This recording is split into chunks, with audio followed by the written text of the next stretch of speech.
E agora vamos com a nossa primeira entrevista. A gente faz uma análise da reforma tributária e quais os benefícios e malefícios para o Brasil. O governo federal e o Congresso chegaram a um consenso sobre a tramitação da reforma tributária e a proposta será fatiada para que comece a tramitação iniciado pelo PL 3.887 do ministro da Economia, Paulo Guedes, que unifica contribuições como o PINS e o CONFINS.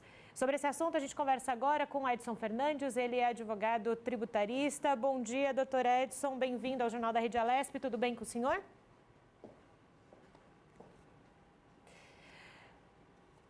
Doutor, começando então falando sobre essa questão, são 3 projetos, né, doutor? A Câmara tem um, outro Senado, outro pelo governo, enfim, eles se conversam. Qual que é a análise que o senhor faz deles? Olha, na verdade é o seguinte, são 2 projetos que mudam a Constituição Federal, a PEC 45 que está na Câmara e a PEC 110 que está no Senado, e esses 2 projetos, de alguma maneira, eles conversam entre si, porque eles propõem uma reforma na própria Constituição Federal, unificando tributos.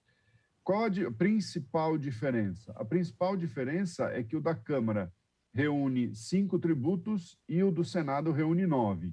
Né? Mas a estrutura é muito parecida. Claro, há alguns detalhes diferentes, mas a estrutura é muito parecida. O terceiro, que é o projeto de lei 3887, ao qual você fez referência na abertura, ele é um projeto de lei, então a tramitação é mais simples, não precisa alterar a Constituição Federal, basta a maioria do Congresso Nacional para aprová-lo, e ele se limita, né, à tributação federal e exclusivamente a 2 tributos que hoje incidem sobre o consumo, que é PIS e COFINS.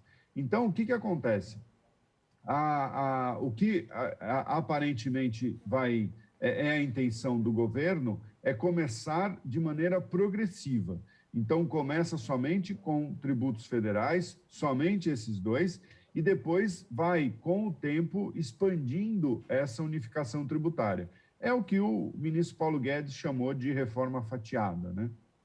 E, doutor, justamente sobre essa questão, a gente sabe que essa discussão de reforma tributária vem de longo prazo aqui no Brasil, né? Para quem desconhece um pouco essa questão, mas também sabe do quanto, né, o Brasil tem de tributos, por que nesse momento ela se faz necessária ou se estamos um pouquinho atrasada em relação a pensar essa reforma tributária por aqui? Olha, Júlia, a estrutura tributária hoje no Brasil, que está na Constituição de 1988, ela praticamente é uma sequência da reforma que nós tivemos aqui em 1965. Né? Então, vejam, nós temos aí quase 50 anos, mais de 50 anos dessa reforma tributária. E a economia mudou muito nesse tempo todo. Né? Só para os seus espectadores terem uma ideia, em 1994, nós tivemos o Plano Real. Em julho de 94, nós tivemos a implementação do Plano Real, onde a gente conseguiu controlar a inflação e foi eleito o presidente Fernando Henrique. Em 1995, o ministro do Planejamento do então presidente Fernando Henrique Cardoso, que era o ministro Pedro Parente, ele encaminhou uma proposta de reforma tributária para o Congresso Nacional. Vejam, em 1995.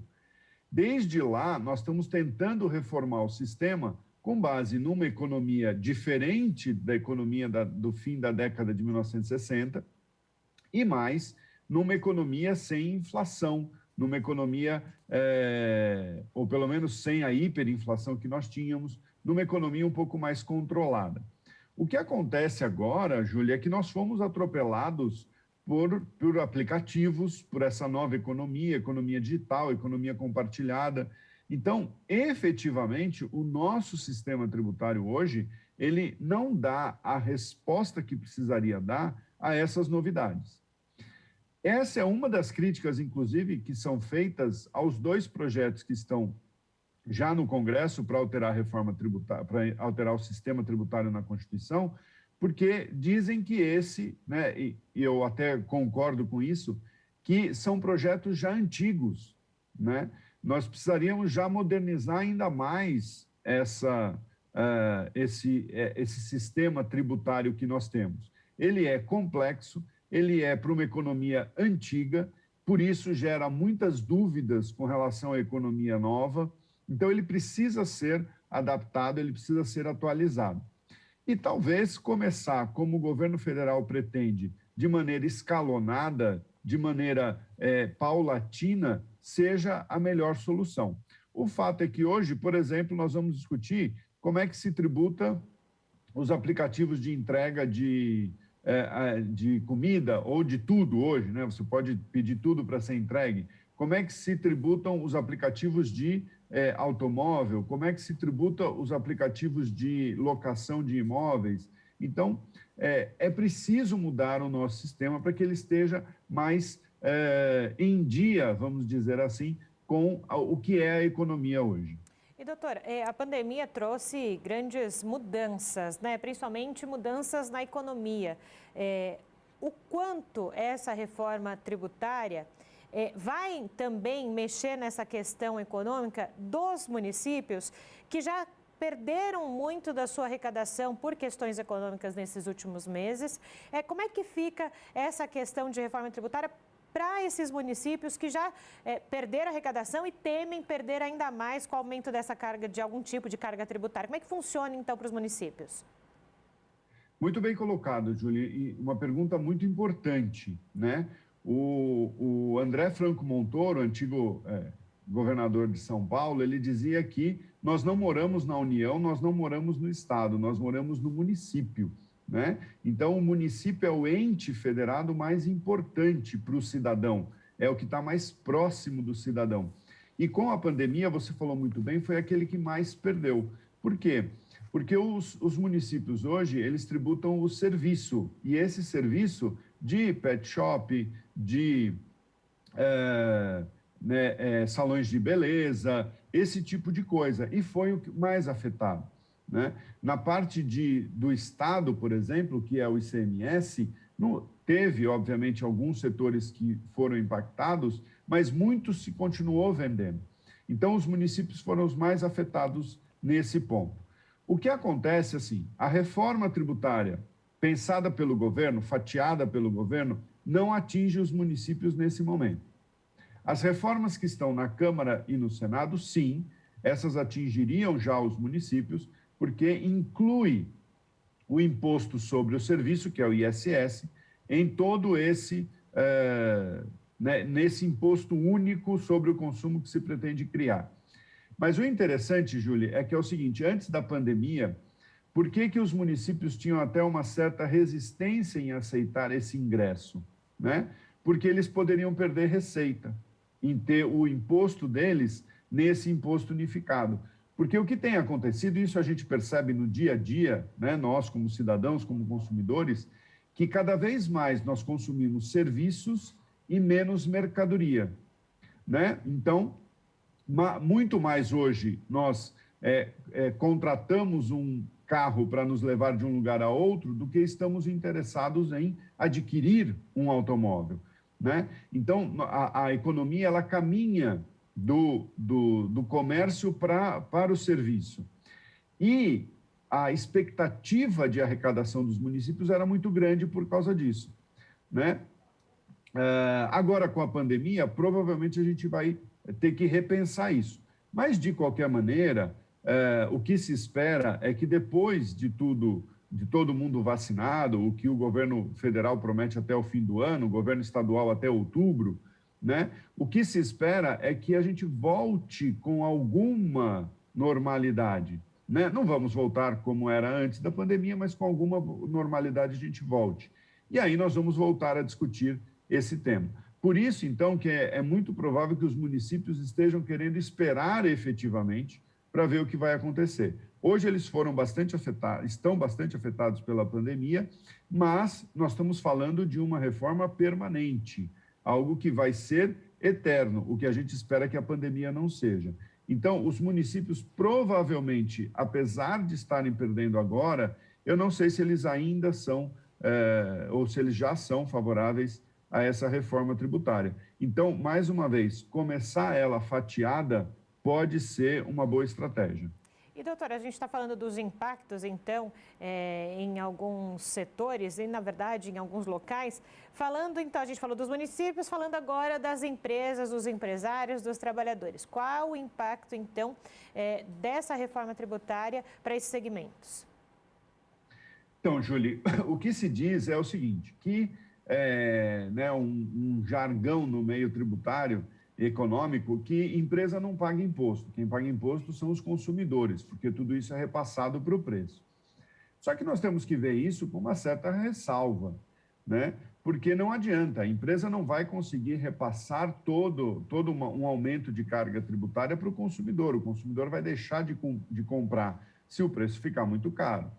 Então, há impacto sim para as empresas. O que acontece hoje, Júlia, é o seguinte, nós temos uma tributação, além de complexa, muito desigual, né? E por conta da desigualdade, ela acaba ficando ainda mais complexa. O que eu quero dizer com isso? Nós temos setores que têm incentivos fiscais, então pagam menos impostos. E outros setores não têm incentivos fiscais e acabam assumindo essa carga. O que se pretende na reforma tributária, seja ela parcelada ou não, né, ela fatiada ou não, o objetivo final é ter um sistema mais simples, né, mais fácil de se entender.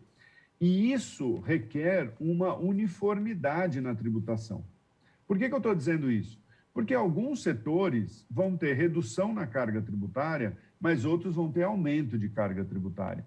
Então, nós precisamos ver como é que isso vai ser absorvido pelas empresas.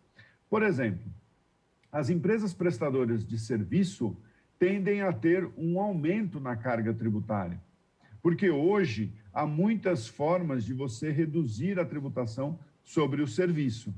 Então, o que vai acontecer? Se eu nivelo todo mundo, se eu igualo todo mundo, quem paga menos hoje vai tender a pagar um pouco mais. Como é que isso vai se refletir na atividade dela, né? Agora, outras empresas que têm uma carga maior, elas vão acabar sendo desoneradas, não totalmente, mas vão ter o imposto reduzido. E saber o impacto disso é complicado, né? Quem é que vai aumentar mais, quem é que vai diminuir. Então, por isso que, mais uma vez, se nós formos devagar, nós vamos conseguir testar isso, porque vai haver impacto para as empresas, sem dúvida nenhuma, porque elas não conseguem repassar tudo aquilo que tem de carga tributária para o preço, porque, obviamente, tem o consumidor do outro lado que não quer pagar qualquer coisa por aquilo que está consumindo. Então, tem impacto sim, e principalmente um impacto, esse é certo que vai acontecer para todas as empresas, é que haja uma redução na burocracia. Então, as empresas vão gastar menos dinheiro, vão gastar menos horas para a administração dos tributos, né? Isso pode ter, inclusive, um impacto no mercado de trabalho, né? Porque aquele trabalhador da área fiscal, da área contábil, ele talvez tenha uma redução de tarefas ali, o que pode não ser necessário ter tanta gente mais dentro da empresa. Doutor, uma última questão para o senhor. O senhor falou das empresas. E o micro e pequeno empreendedor, o meio simples, que já é tão difícil às vezes com esses impostos, o impacto será maior, menor? O que acontece com eles? Esse é um assunto que está na pauta para ser discutido. Se nós queremos um sistema totalmente uniforme, nós acabaríamos com o Simples Nacional, com o MEI, com todos esses incentivos à regularização.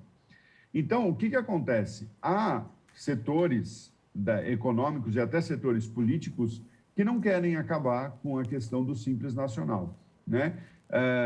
Até porque o Simples Nacional traz uma grande vantagem, que é a regularização das empresas.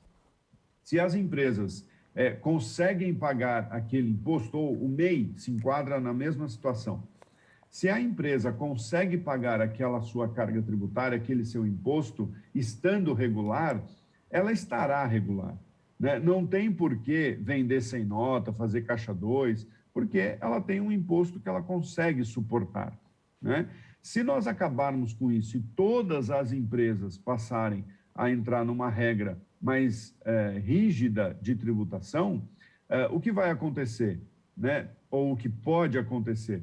Muitas dessas empresas hoje que são pequenas migrarem para a informalidade ou voltarem para a informalidade, que é o que acontecia até o fim da década de 1990.